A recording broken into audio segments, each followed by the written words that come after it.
Guys আসসালামু আলাইকুম। আপনারা সবাই কেমন আছেন? আশা করি সবাই অবশ্যই ভালো আছেন। আরো ভালো থাকবেন কিভাবে সেই উপায় আজকে নিয়ে এসেছি। এই কাজ করতে আমাদের এক পয়সাও খরচ করতে হবে না। এই কাজ করলে সবাই আমরা ভালো থাকবো, পরিবেশ উপকার হবে, জনগণের কল্যাণ হবে। ভালো কাজ করতে সাধারণত টাকা পয়সার দরকার হয়, তবে আজকে আমি ভালো কাজ করতে এক পয়সাও খরচ করব না। তো দেখতে পাচ্ছেন, এই যে আমার হাতে একটি ব্যাগ রয়েছে। এই ব্যাগের মধ্যে দেখেন আপনারা রয়েছে বিভিন্ন ফলের বীজ। যে মাসে আমরা যে যে ফল খেয়েছি সেই সবগুলো ফলের বীজ আমি রেখে দিয়েছি। সাধারণত এগুলো মানুষ ফেলে দেয়, তবে আমি রেখে দিয়ে এসেছি জনগণের কল্যাণের জন্য। এই যে দেখতে পাচ্ছেন আমার হাতে বিভিন্ন ধরনের বীজ রয়েছে। আমের বীজ, জামের বীজ, কুমড়োর বীজ, তারপর কাঁঠালের বীজ, ডেউয়ার বীজ, মানে যে যে ফল খেয়েছি সে সবগুলো ফলের বীজই আমি রেখে দিয়েছি। এখন এগুলো আমি চলার পথে এড়িয়ে বিভিন্ন জায়গায় ছিটিয়ে দেব। এতে করে যদি আমি 100 বীজও ফেলাই আর তা থেকে যদি একটি মাত্র গাছও জন্মায়, তাতেও অনেক উপকার হবে। তো এখন আমি এই সবগুলো বীজ চারপাশে ছিটিয়ে দেব। আমার ব্যাগের মধ্যে যতগুলো বীজ রয়েছে সবগুলোই ছিটিয়ে দেব। তো এখন ছিটানো শুরু করছি।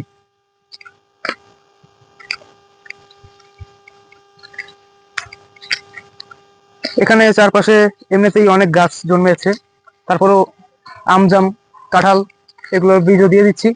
এতে করে আরো বেশি গাছ জন্মাবে, অক্সিজেন সাপ্লাই পরিবেশে বেশি হবে, এবং এ থেকে যদি ভবিষ্যতে ফল হয় তাহলে জনগণের উপকার তো অবশ্যই হবে। আমি এই বীজগুলো সবগুলোই চলার পথ এড়িয়ে ছিটিয়ে দিচ্ছি। এতে করে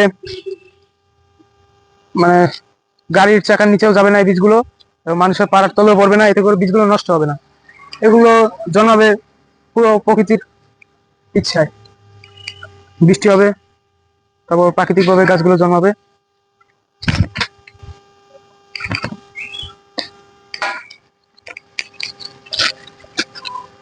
এখন আমি ব্যাগ ঝেড়ে সব বিচিগুলো ফেলে দিলাম। ক্লিয়ার। এই উদ্যোগটি আপনারা চারদিকে ছড়িয়ে দেন, এবং আপনারাও শপথ নেন যে আপনারা এখনোতে একটি বীজও নষ্ট করবেন না। আপনারা রাস্তায় চলার পথের পাশে, তারপর যেখানেই যাবেন চারপাশে বীজগুলো নিয়ে ছড়িয়ে ছিটিয়ে দিতে পারেন। এতে করে গাছ জন্মাবে, সর্বোপরি জনগণের কল্যাণ হবে, সারা পৃথিবীর কল্যাণ হতে পারে। তো এই উদ্যোগটি আপনারাও গ্রহণ করেন এবং চারপাশে ছড়িয়ে দিবেন। আজকের মতো বিদায় নিচ্ছি। সবাই ভালো থাকেন। আল্লাহ হাফিজ।